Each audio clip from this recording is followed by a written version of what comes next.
सपा विधायक नवाब जान के आवास पर पहुंचे अखिलेश यादव, बीजेपी पर साधा निशाना। ठाकुर द्वारा विधायक नवाब जान खान के पुत्र और बहू को आशीर्वाद देकर सपा मुखिया अखिलेश यादव मुरादाबाद रवाना हो गए।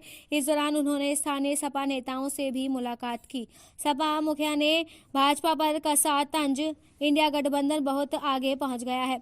ठाकुर द्वारा समाजवादी पार्टी के मुखिया अखिलेश यादव सपा विधायक नवाब जान खान के बेटे और बहू को आशीर्वाद दिया।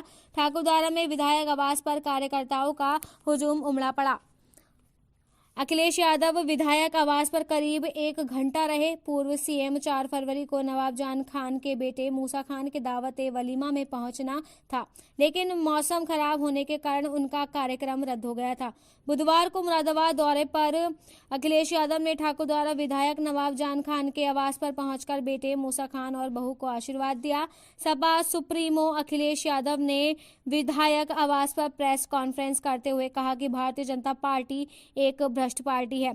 अखिलेश यादव ने कहा कि 1 लाख बच्चों को अगर 100 में से 100 नंबर मिल गए तो क्या सरकार उन्हें नौकरी देगी। अखिलेश यादव ने भारतीय जनता पार्टी पर निशाना साधते हुए कहा कि उत्तर प्रदेश में बड़े पैमाने पर पेपर लीक हुआ है। कांग्रेस से गठबंधन के सवाल पर बोले अखिलेश। प्रेस कॉन्फ्रेंस के दौरान पत्रकारों द्वारा कांग्रेस से गठबंधन को लेकर पूछे गए सवाल पर अखिलेश यादव ने कहा कि हमारा गठबंधन बहुत आगे पहुंच गया है। ये बहुत मजबूत गठबंधन है। इंडिया गठबंधन बहुत आगे पहुंच गया है और सीट शेयरिंग भी पूरी तरह फाइनल हो गई है।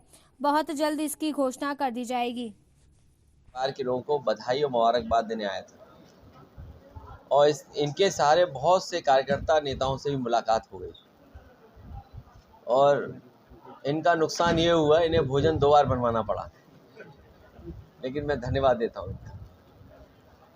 आने वाले समय में उत्तर प्रदेश में भारतीय जनता पार्टी का सफाया होगा। जिस तरीके से जनता निराश है, दिल्ली में किसान धरने पर बैठा है, हाल ही में जो भी परीक्षा हुई हैं सब में कहीं ना कहीं पर्चा लीक हुआ है और बड़े पैमाने पर सरकार पे आरोप लगे हैं।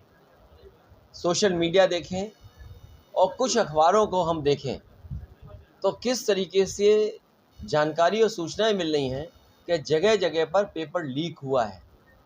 सोचिए, किसान धरने पर हो, 60 लाख नौजवान लगभग केवल एक पुलिस भर्ती के लिए आ गया हो उत्तर प्रदेश में, तो सोचिए उत्तर प्रदेश में क्या हालत है।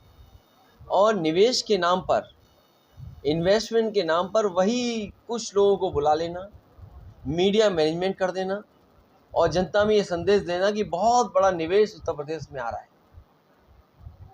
निवेश के कार्यक्रम में जहां प्रधानमंत्री आए, मुख्यमंत्री हों, देश के मंत्री हों और ये भरोसा दिलाएं कि निवेश उत्तर प्रदेश में आ रहा है, तो कम से कम अब आप 7 साल बाद सरकार को बताना चाहिए कि उनके निवेश के आने से इतने नौजवानों को रोजगार और नौकरी मिली है और इतने रुपए का निवेश जमीन पर पहुंच चुका है। लगातार सरकार झूठ बोल रही है और जो चंडीगढ़ में हुआ है, ऐसे बोर्ड की लूट कहीं नहीं देखी होगी, जहां सुप्रीम कोर्ट के भी माननीय सुप्रीम कोर्ट से जो संदेश आया है, जो जिस तरह से बातें हम और आपने देखी और सुनी है, सोचिए क्या ये चुनाव हो रहा है? क्या भारतीय जनता पार्टी बोर्ड को नहीं लूट रही है? ये भारतीय जनता पार्टी दल नहीं है, एक गैंग टाइप बन करके काम कर रहा है। और समय समय पर हम लोगों ने देखा है कि भारतीय जनता पार्टी दल नहीं है, गिरोह है और कोई भी काम करा सकते हैं। जब एक अधिकारी से वोटों में हेर फेर हो सकती है, खुलेआम सीसीटीवी पे देखा। मैं बधाई देना चाहता हूँ सुप्रीम कोर्ट को, जिसकी वजह से कम जनता के सामने सच्चाई आई है। और बधाई उन लोगों को भी दूंगा जिन लोगों ने आखिरी वक्त तक वो लड़ाई लड़ी। अगर वो निराश हो जाते